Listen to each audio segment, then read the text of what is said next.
তরুণদের দেখতে পাচ্ছি না, ছাত্রদের দেখতে পাচ্ছি না। ছাত্র তরুণরা যদি সামনে না আসে তাহলে বুক পেতে গুলি নেবে কে? বুক পেতে গুলি নেওয়ার হচ্ছে ছাত্র, তরুণ, যুবক, যার পিছুটার নেই, যে ভ্যানগার্ড। আমরা মধ্যবিত্তরা, বয়স্ক লোকেরা, আমরা তো আপনার পেছনের পরিবারের কথা চিন্তা করি, আমরা আমাদের ছেলে মেয়েদের কথা চিন্তা করি। আমি যদি আজকে একটা গুলি খেয়ে পড়ে যাই আমার পরিবারের কী হবে এই চিন্তা করেছি, তাই না? আপনারা তো কম কষ্ট করেননি। কতবার জেলে গেছেন, কতবার মার খেয়েছেন, পুলিশ মেরেছে, বাড়ি থেকে অত্যাচার করেছে। এই বুক পেতে দিয়ে দাঁড়িয়ে থাকা, সাইদ রংপুরে যেভাবে দাঁড়ালো, that was the turning point of the movement. এই বিষয়গুলো আমাদেরকে চিন্তা করতে হবে। সুতরাং ছাত্রদের সঙ্গে আমাদের কখনোই কোনো দূরত্ব সৃষ্টি করা যাবে না। সবসময় মনে রাখতে হবে এরা তরুণ, এদের অনেক উদ্দীপনা। আমরা যখন ছাত্র ছিলাম আমরা তো এরকমই ছিলাম। আমরা ভেবেছি সমাজতন্ত্র করব, বিপ্লব করব, সব কিছু উড়িয়ে দিব, নতুন সমাজ সৃষ্টি করব। করেছি, এখনো চিন্তা করি এটাই করব। আমার তো সেই শক্তি নাই, এখন তার সেই শক্তি আছে, সে পারে বুক পেতে দাঁড়াতে। এই জন্যই এই জিনিসগুলো আমাদেরকে চিন্তা করতে হবে। ছাত্ররা অনেক কথা বলছে, বলবে, তাদের সে বড় অধিকারও আছে।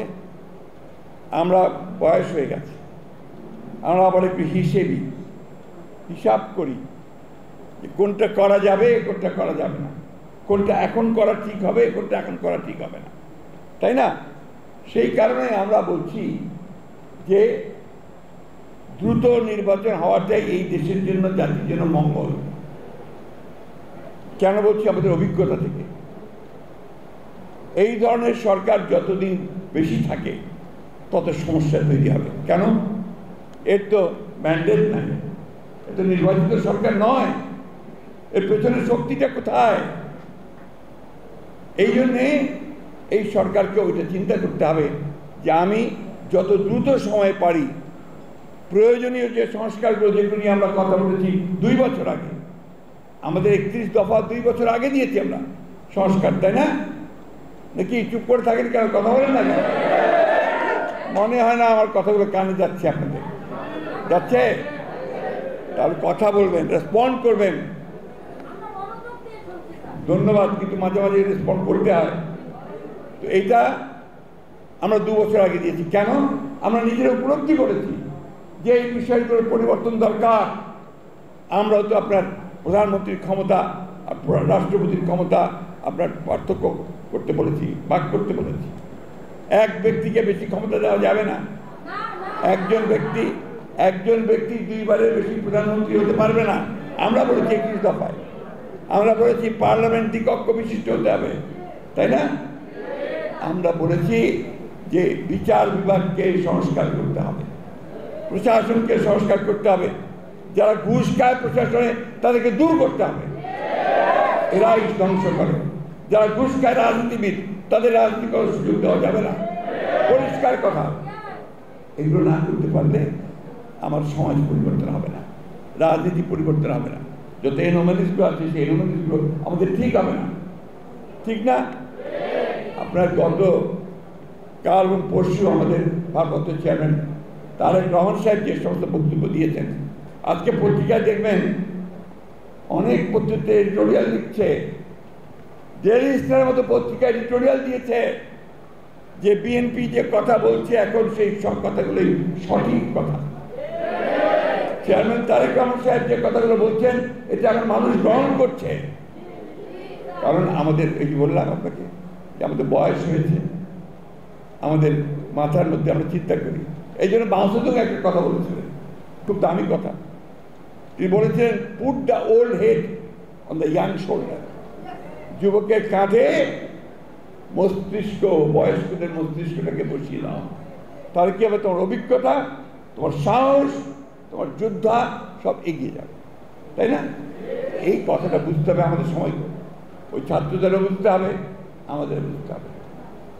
এখন তো ছাত্রদের, তরুণ, যুবক, ওরা তো চাইবেই সব কিছু পাল্টে দিতে। কতটুকু আমরা পারবো, কতটুকু পারবো না, সেসবগুলো আমরা করছি। এই জন্য আমরা বলেছি যে আমরা অবশ্যই সংস্কার চাই, আমরাই আগে বলেছি, কিন্তু এটা আপনাকে যৌক্তিক সময়ের মধ্যে করতে হবে। এমন সময় যেন না নেয় যে সময় নিতে গেলে জনগণের মধ্যে ভ্রান্ত ধারণা সৃষ্টি হবে যে আপনি ক্ষমতায় থেকে যেতে চাইছেন। কারণ সেই সমস্ত অভিজ্ঞতা আমাদের আছে। ওই ফখরুদ্দিন মনিরুদ্দিনের সরকার তারা আপনার এসে এখানে আবার কিংস পার্টি করার চেষ্টা করছিল, মনে আছে আপনাদের? ক্ষমতায় থেকে দল করবে, মানুষ তো সেটা নেয়নি। নিয়েছে কি? তাড়াতাড়ি ইলেকশন দিয়ে পালিয়ে দিতে হয়েছে, তাই না? হাসিনাকে পালাতে হয়েছে কেন? হাসিনা পালিয়ে গেছে কেন? হাসিনা পালিয়ে গেছে সে চিন্তা করতে ভুল করেছে। আমরা বারবার বলেছি দেয়ালের লিখন পড়েন, মানুষের চোখের ভাষা বোঝেন।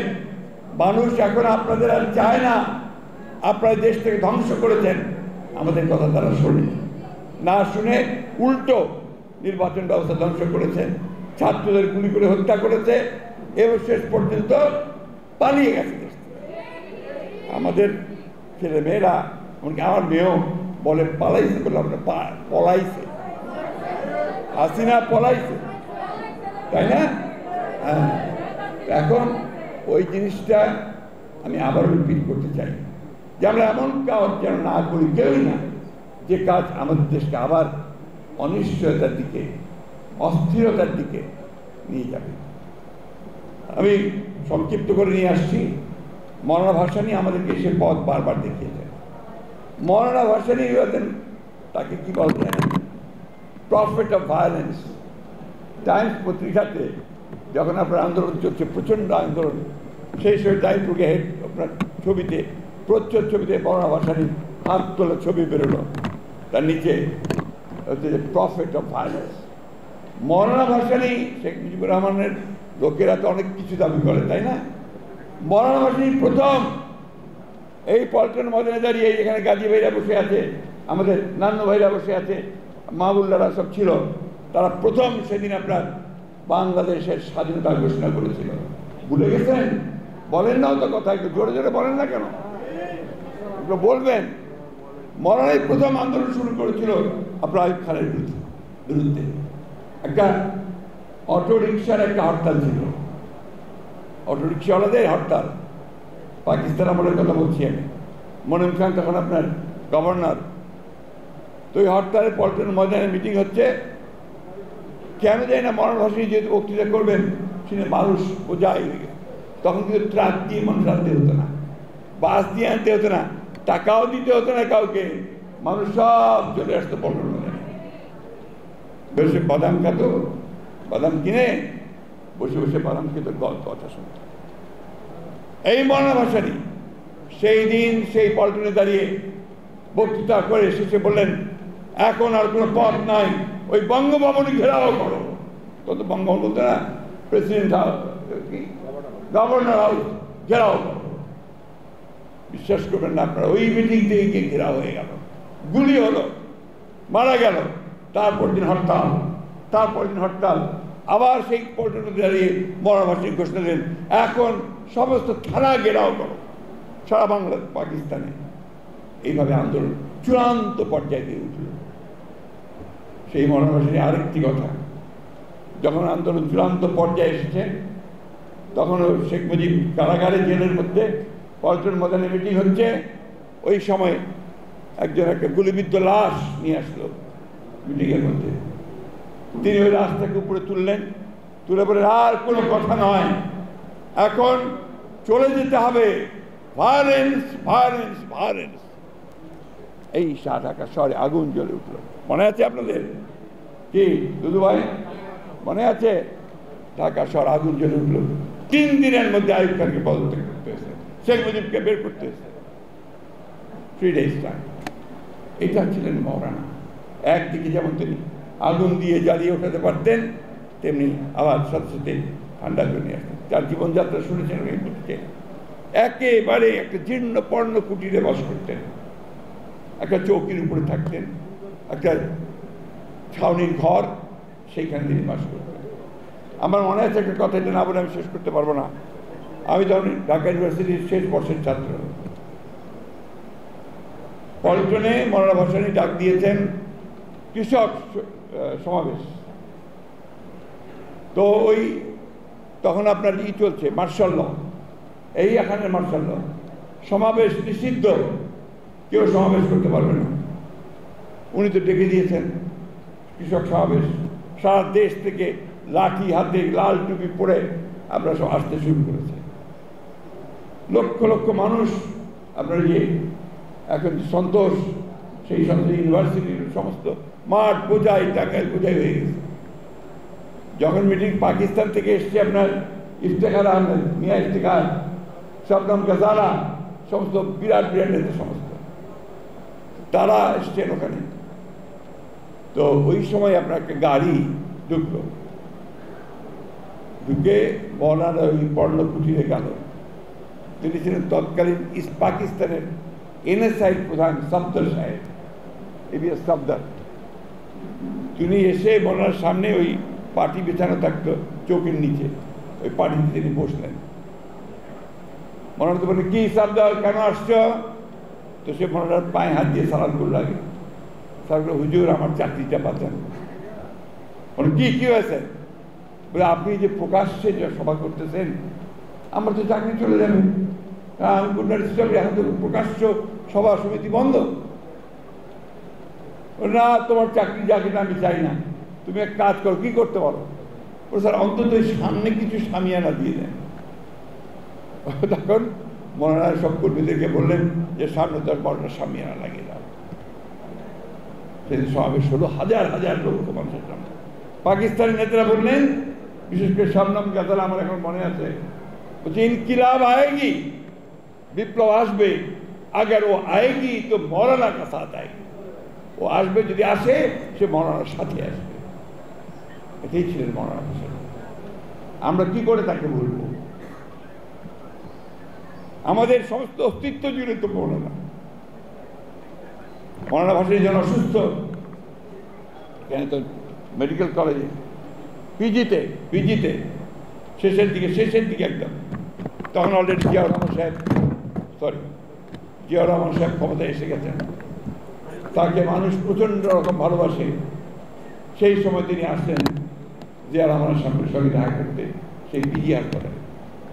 তিনি তার মাথায় হাত দিয়ে বললেন, তুমি পারবে, তুমি তরুণ, তুমি যুবক, তুমি সৎ, তুমি দেশকে ভালোবাসো, তুমিই পারবে পরিবর্তন আনতে। সেটা মনে রেখেছিলেন শহীদ প্রেসিডেন্ট জিয়াউর রহমান, এবং তার মৃত্যুর সময় তাকে সেই সম্মান তিনি দিয়েছিলেন। এবং ওই চিন্তার মধ্যে দিয়েই আমাদের শহীদ জিয়াউর রহমান হচ্ছেন, সে একইভাবে আমাদের কাছে সাধারণ মানুষের কাছে আজকে সেইভাবে তিনি জনপ্রিয়। তাই বন্ধুগণ, একটা ক্রান্তি সময়কাল আমরা পার হচ্ছি।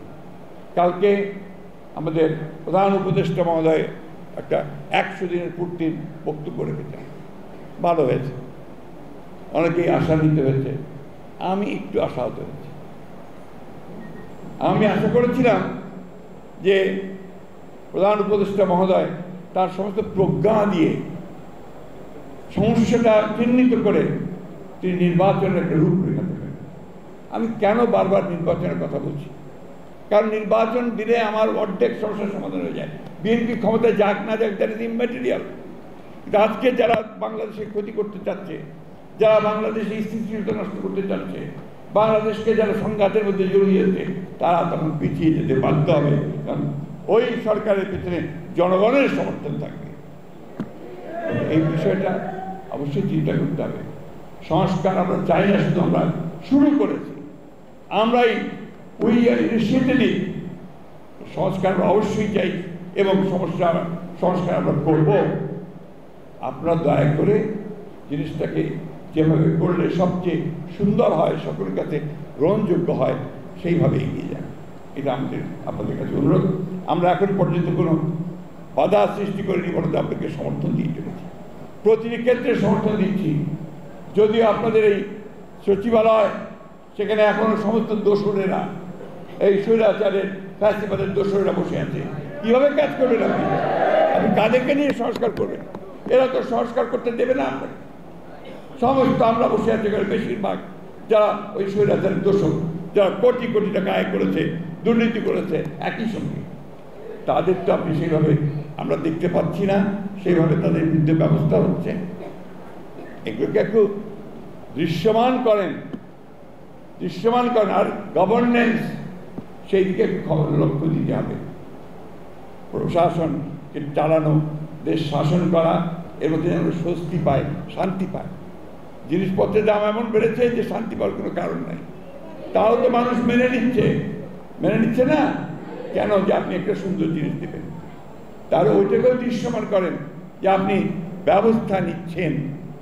সিন্ডিকেটগুলোকে ভাঙার চেষ্টা করেন, না পারেন একটা ব্যবস্থা নিতে হবে তো।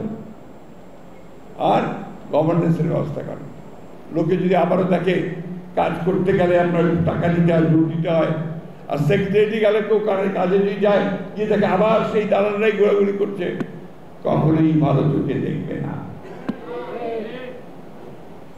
আসুন আমরা মৌলানা সাহেবের তার জীবন, তার সারাটা জীবন ছিল মানুষের জন্য, সেই জীবনকে মেনে নিয়ে তাকে ধারণ করে তার কাছ থেকে ভালো জিনিসগুলো শিখে আমাদের পূর্বসূরীরা আমাদেরকে যা দিয়েছেন সেটাকে সামনে নিয়ে আমরা আরও সামনের দিকে এগিয়ে যাব। আমি বিশ্বাস করি যে এই সরকার তারা পারবে। আমি বিশ্বাস করি আমাদের বাংলাদেশের মানুষ পারবে। আমি বিশ্বাস করি এই তরুণেরা, যুবকেরা, ছাত্ররা তারা পারবে একটা নতুন বাংলাদেশ দিতে আমাদেরকে। যে বাংলাদেশ স্বপ্ন আমরা দেখি, শহীদ প্রেসিডেন্ট জিয়াউর রহমান আমাদেরকে দেখিয়েছেন, মৌলানা ভাসানী দেখিয়েছেন, তারেক সাহেব আমাদেরকে সে দেখাচ্ছেন, সেইভাবেই আমরা এগিয়ে যেতে পারবো। আপনাদের সকলকে ধন্যবাদ। আসসালামু আলাইকুম।